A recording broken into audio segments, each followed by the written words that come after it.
Welcome back everyone, and it's time to go deep. With the recent release of chapter 134, things are looking mad as the series is near its very end. Yes, even though the Attack on Titan anime final season hasn't even aired yet, the manga is about to end. No! So if it wasn't obvious, this video will be a massive spoiler for anime only watchers. So, you know, that's a quick disclaimer here and there for you guys, but I'm pretty sure most of you don't give a shit at this point. Of course! Now, from my last few videos, using my balls, the prediction Titan shifting ability, we came up with Eren's Zero Requiem theory, and this chapter pretty much gave us more evidence for it. For those who don't know what this theory is about, well, if you lot watched Code Geass, you would have already gotten the gist. But a summary of the theory is that due to Eren also possessing the balls, the future prediction ability, he foresaw how the world will be like through his own eyes and understood the route he had to take to achieve his dream of safety for all future Eldians and the people of Paradise, as he knew the world at this current stage will never accept them. Zeke's plan to euthanize the Eldians to the point of no longer existing was a no-no for Eren, and Eren didn't trust the world will be okay with just being threatened half-heartedly, so he opted to destroy the world outside of Paradise Island by unleashing all the gigantic titans within the walls. Now, mass genocide is a bit too much for the freedom of one group of people if you ask me, but our theory is that Eren is playing the role of the devil for the world to see what they did, how extreme oppression can cause such a retaliation. He wants the world to crumble in fear and realize that their end is near. But in reality, Eren is just playing a game of chess. Even though Eren is taking the lives of many humans, men, women and kids alike, he let his friends have their freedom to stop him during his plan of mass slaughter. And if you guys think about it, if his friends who are Eldians themselves ends up saving the world by killing Eren, it would cause a mass psychological shift, bringing the world to not only accept the Eldians but also see them as heroes. And through this process, the world will also learn the potential consequence of oppression of others. Eren had to be the devil so all hate can focus on him, and with his death, the hate will die too. Eren had to destroy the world to create it anew. This is Eren's Zero Requiem. Okay, so now that you lot are on the same page, let's get right into this chapter. We start off with a distressing scene of none other than our homegirl Historia, who looks like she is finally about to give birth. Oh shit! Oh shit! Yes guys, this looks pretty real to me. I remember a while back there were some crazy theories saying Historia is just faking her pregnancy, and not gonna lie, I kinda did feel like it was plausible as well. Let's not forget the main reason alluded for her pregnancy was to avoid Historia from eating Eren to control the founding Titan, as it was believed that only royal blood can control the true power of it. And after the events of her kidnapping by her biological father, we know that Eren didn't want Historia to suffer the burden of becoming a Titan. Along with that, later in chapter 108, it was speculated that her pregnancy was also pre-planned to make sure they wouldn't feed the Beast Titan to her, which was supposed to be the original plan of the higher ups when they captured Zeke. So all of this kind of made it out to be that her pregnancy wasn't real, or it was pre-planned at least. As with Historia being pregnant, no one would risk her eating a Titan shifter due to the unknown risk. But coming back to this chapter, Historia is giving birth, and it very well could be Eren's baby. Yes, I'm saying it, Eren could be the baby daddy, but that's just my opinion as right now at this moment. It's just speculation. However, there is quite a few convincing arguments for it, and if you want me to do a separate video on that, let me know in the comment section below. But in my opinion, Eren and Historia was always my favorite pairing, where Mikasa was more like a, you know, sister. No! But either way, even though there are some signs that it could be Eren's child, it can also be said that Historia did end up marrying the farmer and decided to have a child with him. But again, in Attack on Titan, nothing is just is as it is. There is always a catch. Of course! But regardless of Historia's child being Eren's or the farmer boys, she is pushing the kid out today. Probably the time this war ends, the child will be born into a completely new world. And on that note, we transition all around the globe, where we see shots of different communities being affected by the rumbling, from the European looking people to the black communities, even stretching far to the Japanese or people from East Asia. This is actually a crazy page as everything is put into perspective. Eren's rumbling is literally affecting everyone. not just the Marlians and the enemies of Paradise, but the entire world. This not only shows Eren's determination, but also the full force of the Wall Titans, as unleashing all of them gave us the reality of the danger and fear they bring. For all of these humans, this is like the end of days. The nature of man comes into play. Some try to run knowing there is no escape, and others accept what is to come and start to pray, as there is nothing else they really can do. The fragile state of humans really showed during a life and death moment. All they hold on to disappears. From wealth, family, fame, everything a person has becomes meaningless at the face of death. With that, we see many around the world being crushed to their deaths. And gosh damn, honestly, Isayama's going full on throttle with this gore shit. Like dang. God damn! We then come to a region where some humans are all gathered and pushed towards a cliff, where one side are titans and the other side is a huge fort. During this moment, as a woman with a baby is pushed by the crowd off the cliff, she throws her baby for the masses to grab onto, and I can tell Isayama is honestly doing some balls deep imagery here. Earlier we saw Historia, who is giving birth to a child, and now we see a baby who is probably now an orphan, caught and held up during the world's extinction, where we then transition to the escaped Marlians with a woman holding a baby of her own. Is it just me, or I feel like Isayama trying to say something? Of course! Now, I'm not going to say that Eren didn't go around and stomp little kids and babies, but all of this highlights the next generation that is going to build the world Eren dreams of, as all of these new generation kids and babies will literally grow up in a much different world of the past. Again, that's obviously if Eren actually is stopped, otherwise, you know, everyone's gonna be pretty much dead. No! But coming back to the story, the aliens on the run from Mali arrived at the hangar, only to notice that all of the airships had left. And as they descend from the trains, we catch a glimpse of Reiner's family and Annie's dad, as they both chime in to say that the ships have gone off to attack, all looking extremely depressed. We then see an image of the blimps flying off into the chaotic battle, and everyone standing on the hills realizes that this attack has the entire fate of mankind riding on it, with the Malian airship heading straight into Eren's bony ass, creepy ass body. I mean, how the heck is this man even moving, crawling on the tip of his ribs and shit? I'm confused. I'm confused right now, G. But in these upcoming panels, we see humanity's last fort, and the Malian general gives what is probably his last and final speech, a realization, an epiphany, projecting it out through the microphone to all those who are present. He lets the soldiers and them know, even though an immeasurable burden lies upon their shoulders, but whatever the outcome is, they should know that the responsibility is not just theirs to bear. Rather, the burden of guilt is shared by every single one of these adults. We used to hate, raised hate, believed hate to be our savior. We left all the problems we created on the island of devils, and as a result, that devil was born to return the hate we gave it. And now guys, the next thing he says is very important, as it really enforces our theory of Eren's Zero Requiem, and this was the fact that he ends his message saying that if he was given one more chance, he swears that he wouldn't make the same mistake again. The signs of regret is literally the first stage for change, which in my opinion was all part of Eren's vision. The second stage would be his friends, the Eldians, saving the world. Both humanity's realization of what they'd done, which ultimately bred this hate and destruction, along with them being saved by the very people they hated, is a combination for success if you ask me. Eren's got a big brain. I think everyone's missing his point. He knows what he's doing. Let's not forget, he can also see the future. From this regretful message, we then go back to see Reiner's mum looking off into a distant memory of her past. This flashback continues and we see a young Reiner showing off his warrior armband to his mother, who gasped and then hugged him in delight, with tears of pride falling from her eyes. But these happy tears have now become tears of regret in the present, as in the next panel we see Reiner's mother drop to her knees, bawling her eyes out and admits,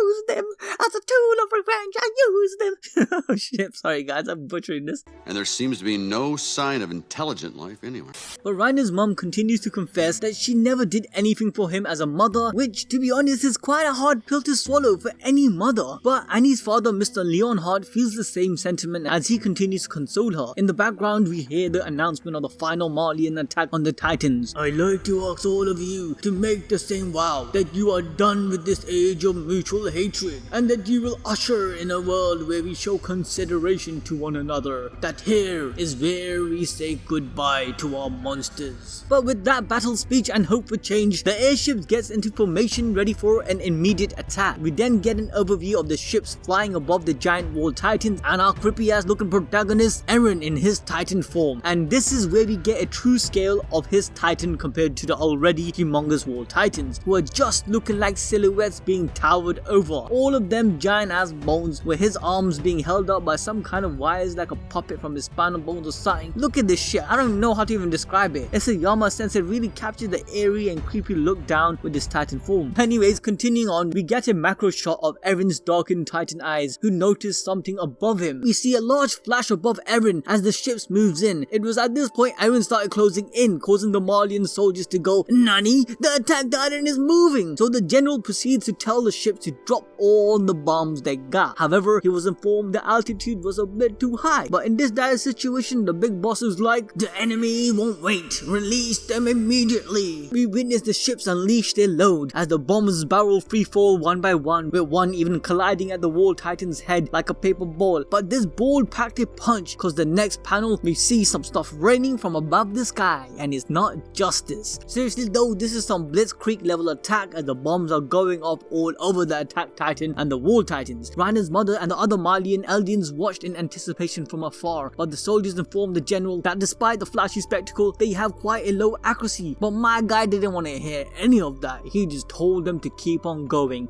It's now or never. So we go back to the bombing. The explosion continues, landing on the attack titan's spine. But during all of this relentless attack, a body begins to form from the end of one of the bony spikes on the attack titan's spine, which should probably be the explanation from the bright flash we saw earlier. As we get closer, this growing body is almost complete, appearing to be none other than the Beast Titan. That's what I'm talking about! Now honestly, I was wondering what happened to this guy, but this new power of Eren somehow produced the Beast Titan out of nowhere. It's possible that Zeke was stuck with Eren before he transformed, hence Eren has full control over Zeke's body. And it does seem that he is a puppet under the control of Eren, as the Beast Titan has a kind of attachment on the back of his neck connected to the back of the attack titan. But anywho, a rock-like object appears to form in front of the Beast's fist, which he then charges up and then yeets it towards one of the airships like it's angry birds up in the ship, causing the ship to explode. The Beast Titan repeatedly produced more rocks, savagely throwing them at the airships, causing some of the ships to implode due to their bombs being triggered. As the soldiers over from the ground watching helplessness, just look at their eyes and facial expressions. They are literally spiraling into despair as they watch their only hope fall right in front of their eyes. But scoping outwards, we get to see the true extent of the Beast Titan's rampage. He just scored the perfect score, destroying every airship out of the sky as we watch them crash and burn almost like fireworks, announcing the coming of Eren and his army of wall titans. Everyone looks on in terror, seeing the destruction of all of their airships as the Beast Titan rises from the fire and smoke. But from all of this, the most important thing to note is that we finally get a confirmation that Zeke is still alive, but obviously he isn't able to control himself.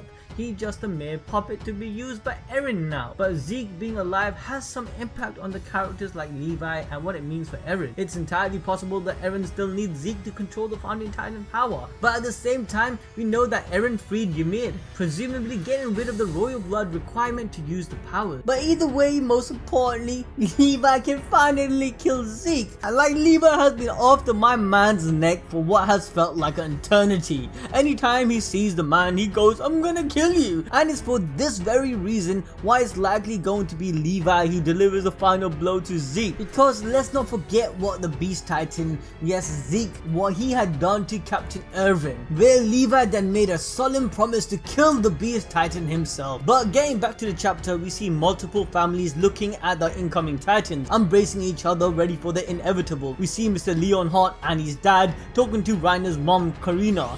They assure each other that both of the kids are alive and well on Paradise Island, and they're happy to die as long as the kids are safe. As the Titans get closer, we see Eren looming above them. Then a child points up in the air asking, "What is that? Is it a bird? Is it a plane? No, wait, it is a plane, guys, not Superman. It's a freaking plane carrying all our band of heroes. Yes, the OG gang is here. We jump inside of the plane to see the engine is dying, and Anya Kapun is trying to get them directly above the founding Titan. Once everyone jumps out, he'll land the plane in a very professional and planned crash. But Eren has already noticed the plane and started throwing rocks at them too. Anya Kapun managed to dodge, and Levi called Zeke a effing monkey, again hinting towards the fact that Levi is probably going to be the one to end his life. And if you guys forgot, in the last chapter, our Eren resistance gang decided the best approach to this is aim to actually kill Zeke, because they still believe that the founding Titan power is accessed through him, where obviously in reality we now know that it's not. Ymir and Eren are working together,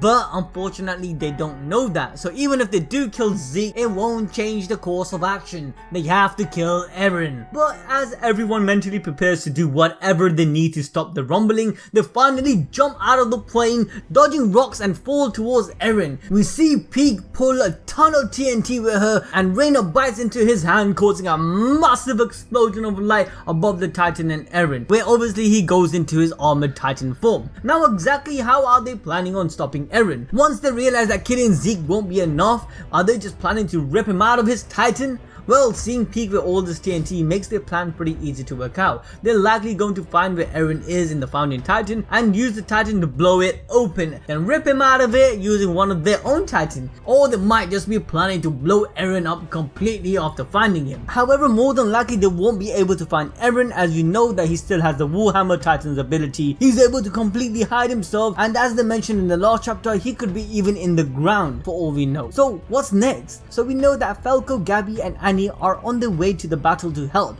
Let's not forget that Falco managed to evolve his Jaw Titan in the form of the Beast Titan of the old, possibly giving him wings.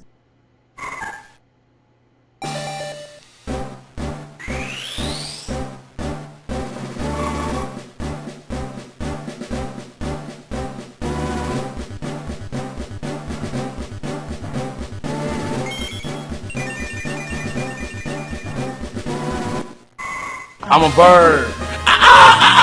But coming back to the fight, Reiner in his armored Titan goes right for the Beast Titan as the rest of the gang lands on Eren's spine. Peak transformed into a cart Titan while everyone watching from the ground are all shook. Reiner's mother's like, no, my baby boy, even though I didn't give a shit about you earlier when you were a kid, I care now. But for reals though, Reiner's Titan's looking hench and sexy as heck. Not gonna lie, he kinda reminds me of Habib, and he's literally about to smash your boy Zeke's area-ass Beast Titan. I'm gonna smash your boy, guys.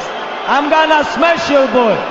And with that, Reiner just sucked Zeke on the face, sending him to Eren's creepy ass spine bone. And the number one AOT gang just swooped in carrying their thunder spear and all looking determined and shit. Even Peak with her cart Titan is carrying some real firepower in her mouth as she slides down one of Eren's bone. While this is happening, the civilians are looking in awe as they see the armored Titan and the cart Titan and notice all the vertical maneuvering equipment. They notice that the enemy forces from Paradis has arrived and are here to stop the rumbling. They are all in tears in the eyes and shout with maybe a bit of hope and gratefulness. Reiner's mom even calls out to him as he continues to fight the Beast Titan. Finally, we get to the last scene where Armin shouts to Eren and asks him one more question he knows he's not going to like. He asks, what about you is free? Which is a response to Eren's statement from the last chapter about him seeking his own freedom and letting everyone else have their own. Armin lets Eren know that he can answer once they drag him out of his Titan body. Alright, with that, we are near the end of Attack on Titan. We're another chapter down. But this one was a real heart wrencher as we see all the pain everyone around the world is going through at the hands of our once loved main character Eren.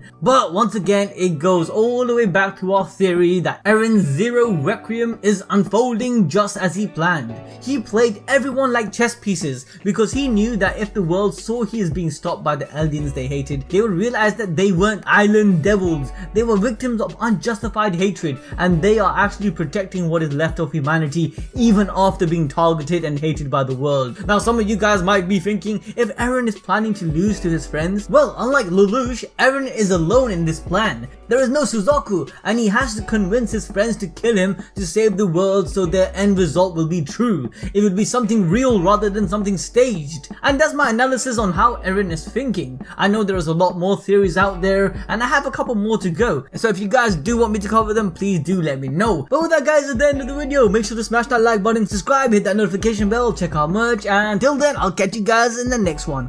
See ya.